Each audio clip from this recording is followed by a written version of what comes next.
I came home early with a fever and found a moving truck in my driveway. Inside my house were my parents packing up my things like I didn't exist. My mom was wrapping dishes. My dad was boxing up books. When I asked what the hell was happening, they looked at me like I was the crazy one.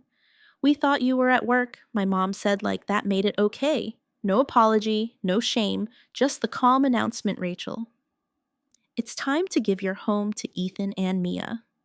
That was the moment I realized my family didn't just feel entitled to my time or money, they felt entitled to my entire life. I came home early that day because I wasn't feeling well, head pounding, throat tight, and my whole body aching. I just wanted a shower and my bed. But when I turned the corner onto my street, I slammed the brakes, a moving truck sitting in my driveway. At first, I thought maybe a neighbor had parked it there by mistake. But then I saw my parents' sedan parked right behind it. My stomach flipped, my key trembled in my hand. I walked up the steps slowly like something in me already knew, and when I opened the door, I froze. There they were. My mom in the kitchen wrapping my dishes in newspaper, my dad in the living room dumping books into boxes with zero care for how he handled them. He dropped one and just kicked it aside with his boot. "What the hell is going on here?" My voice cracked and echoed. They jumped like kids caught sneaking candy. But then, they didn't even try to look ashamed. "We thought you were at work," Mom said, as if that made any of this make sense. I asked what you're doing. "Why is there a moving truck outside?" "We're helping you move," she said. "Ethan and Mia are moving in here and you'll go to the studio. It's already decided." I stood frozen. My pulse roared in my ears. "Excuse me." Dad didn't even look up from the shelf. "Rachel, you don't need this much space. They're starting a family. You're just what I snapped. Just you. Alone." That word hit harder than I care to admit. I've worked since I was 16, put myself through college, climbed my way up to deputy CEO. I bought this house with my own blood and bone, no handouts, no favors. 4 bedrooms, granite kitchen, my garden, my peace. This home is mine. And they were in here like it was theirs to take. "Put everything down," I said, voice low. "Now." Mom rolled her eyes. "Rachel, don't make this harder than it has to be. We all agreed, we, your father, your brother, Mia, and I. And Aunt Wendy agreed too." My chest tightened. They'd all plotted this. The truth came in crashing waves. The months of comments. Mia sighing about cramped spaces. Dad reminding me I don't need all that room. Ethan making passive remarks about family needing space to grow. It was all leading to this. They thought I was weak enough to just give in. They were wrong. I didn't yell. I didn't throw anything. I walked past them upstairs to my bedroom, locked the door, and dialed 911. "I need to report a break-in," I said. "Are you in immediate danger?" "No. But people are in my house, packing my things. And they won't leave." The cops arrived in under 10 minutes. 2 officers, one older one, fresh-faced, stood in my doorway while I explained, voice shaking, but steady enough to be clear. "They're my parents. But they broke in. They hired movers. They're trying to take my house." The older officer's brow lifted slightly. "Did they have permission to enter?" "No. I gave them a key years ago for emergencies. Not for this." Mom stepped in, arms folded like she was scolding a toddler. "We're just trying to help her. She's being unreasonable." "Did she ask for help?" the younger cop asked. Dad scoffed. "She doesn't know what she needs. She's 35 and still alone." "She's 35 and a homeowner," I cut in, my voice steel now, "and she said no." That's when the officers got serious. "Ma'am, sir, I'm going to need you to step outside with us." Mom's jaw dropped. "This is ridiculous. She's our daughter." The younger officer stayed calm. "That doesn't give you the right to enter her home without her consent." I stood there clutching the banister while they escorted my parents out. Dad muttered something about raising a selfish brat. Mom started yelling Bible verses. The movers just stood there watching with awkward guilt, one guy still holding a box labeled master bedroom. I turned to them. "Put everything back. Now." and send the invoice to whoever hired you. They nodded and got to work, quiet, efficient, no eye contact. I sat down in my kitchen, my body suddenly heavy. My tea mug still sat on the counter from this morning, lipstick faint on the rim. My sweater hung over the chair like nothing had changed, but everything had. 2 hours later, my phone buzzed. It was Mom, from the police station. "Rachel," she snapped, "you need to drop these charges. We were only trying to help." I took a breath. "I'm done, Mom. I'm done with all of you. You can't be serious." "I am. Entirely." And I hung up.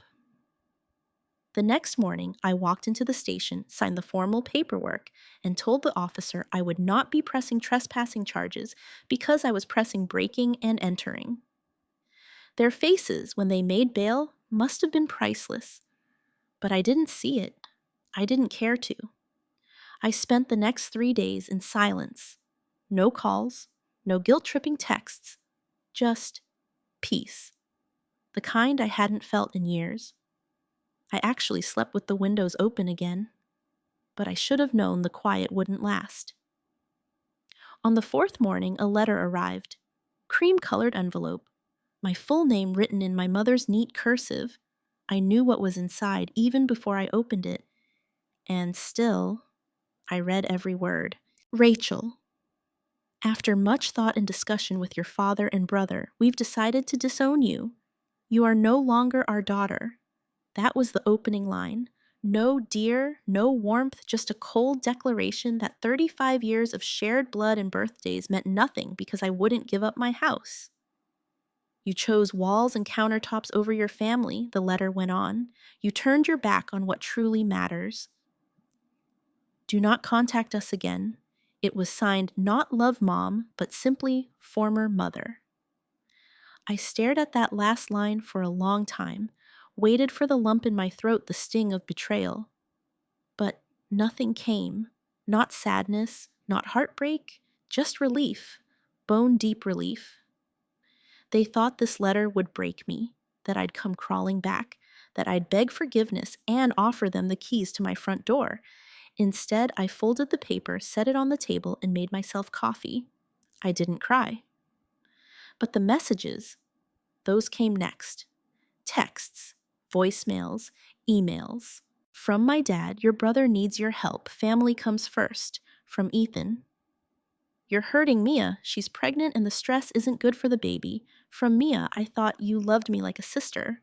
"I guess I was wrong. Your nephew deserves a home." Even Aunt Wendy chimed in. "Maybe if you'd been more nurturing, this wouldn't be happening." I showed the messages to Danielle, my colleague at work. She read one and just said, "They're unhinged." I chuckled, but I also felt something loosen in my chest. Just having someone else see it, name it, say it wasn't normal, was more comforting than I expected. But the messages didn't stop. They ramped up. Photos of Mia's ultrasound, articles about sharing with family, Bible verses about generosity.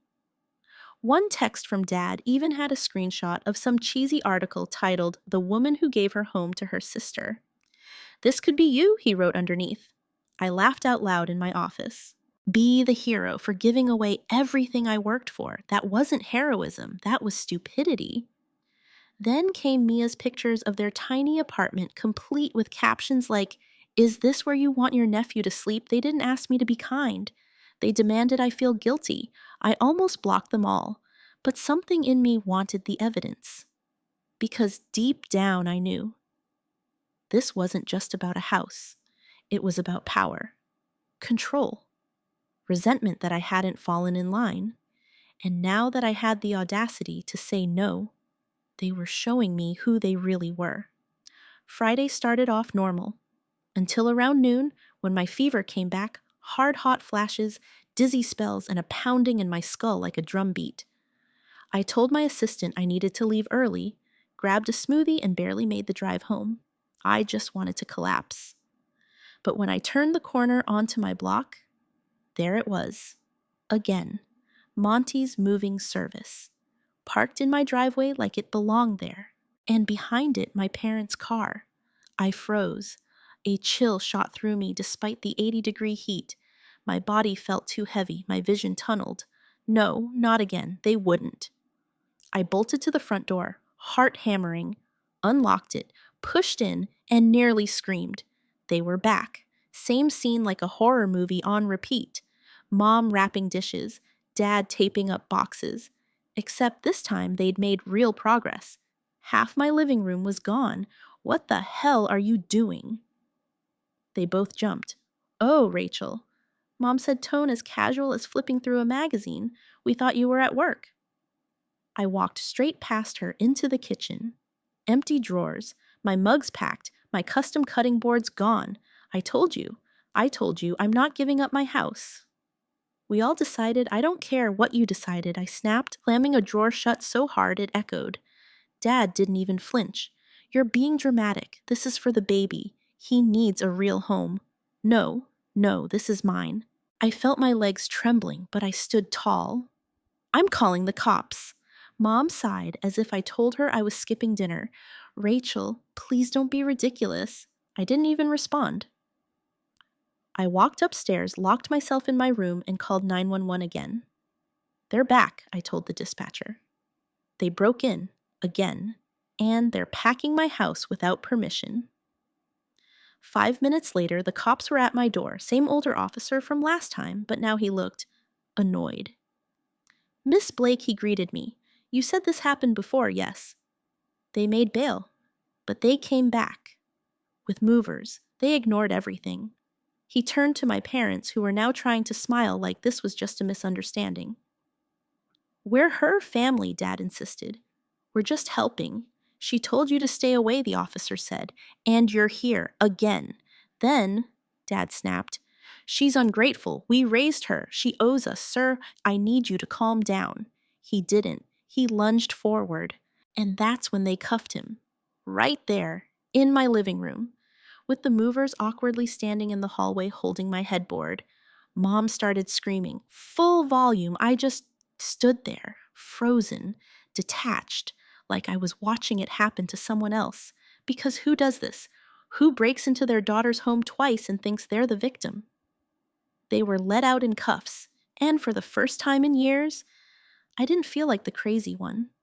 They made bail that evening.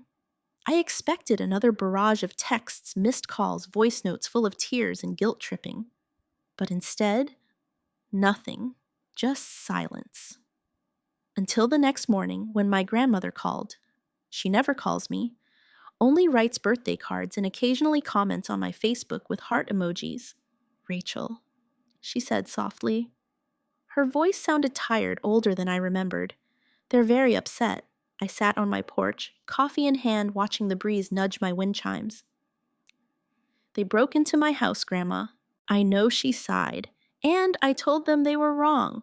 But still, calling the police on your parents? What was I supposed to do? Bake them cookies while they packed up my life? She didn't answer. This didn't happen because I'm heartless, I added. It happened because they crossed a line and didn't care. I get it, she said quietly. But family is complicated. That's the excuse everyone uses right before they betray you. She didn't argue. We hung up soon after. I stared at my phone for a long while, then finally turned off notifications from every number with their last name. 3 days later, I got another letter. This one shorter, meaner, not handwritten typed, cold. It said, "You've made your choice. We hope you enjoy your empty house and your empty life." It was signed Ethan and Mia. No love, no respect, just the final nail. I folded the paper and tossed it into the fire pit on my patio. That was the day I decided to speak to a lawyer. Not to sue, but to protect. We drafted a legal document revoking any access my parents had to the property. I changed my locks, reprogrammed my garage door, upgraded my security system with motion-triggered alerts and a new doorbell camera. I even put a no trespassing sign out front. Subtle but firm, Danielle helped me with all of it. You did the right thing, she said over takeout one night. They tried to gaslight you out of your own life. I know, I said. It still sucks, though. She nodded. Yeah, but you're free now. And that word free hit different. No more Sunday dinners with passive-aggressive comments. No more pretending I'm okay with being constantly overlooked, undermined, and used. I was rebuilding not from scratch, but from truth. They thought they could shame me into silence.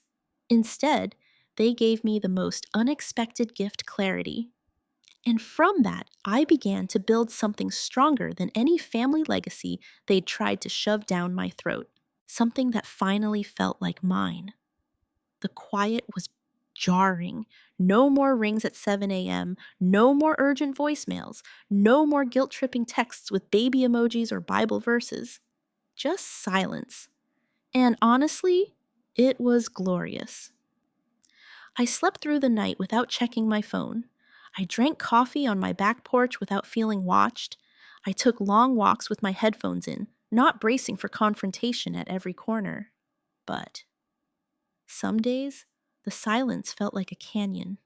Empty, wide, lonely. I miss the idea of family.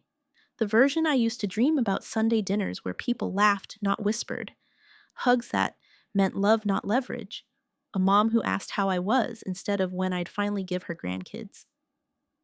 That family never really existed, but I mourned it anyway. I spoke to a therapist, Dr. Bennett, who helped me untangle the guilt I didn't know I still carried. Rachel, she said gently one day, they didn't just try to take your house. They tried to erase your identity. That hit me harder than expected. Because she was right. They weren't asking for help. They were demanding submission. And when I didn't fold, they labeled me selfish, unloving, disposable, even dangerous. Remember when Marcus said I was risking Mia's pregnancy? That text still made my blood boil. I guess I just never thought they'd go that far, I told Dr. Bennett. They always had the potential, she replied. You just finally drew a line they couldn't step over. And they couldn't handle it. I found myself journaling a lot, something I hadn't done since college. I wrote about each betrayal, each little comment I used to brush off that now hit different. The way Mia's compliments always had a tiny twist. How my dad would go silent anytime I brought up work success. How Mom once told me, "It's okay, honey. Some women just aren't built for love." Those words echoed for years. Now I'm done carrying them. One afternoon, I got a call from Grandma Helen again. They sold the house, she said quietly.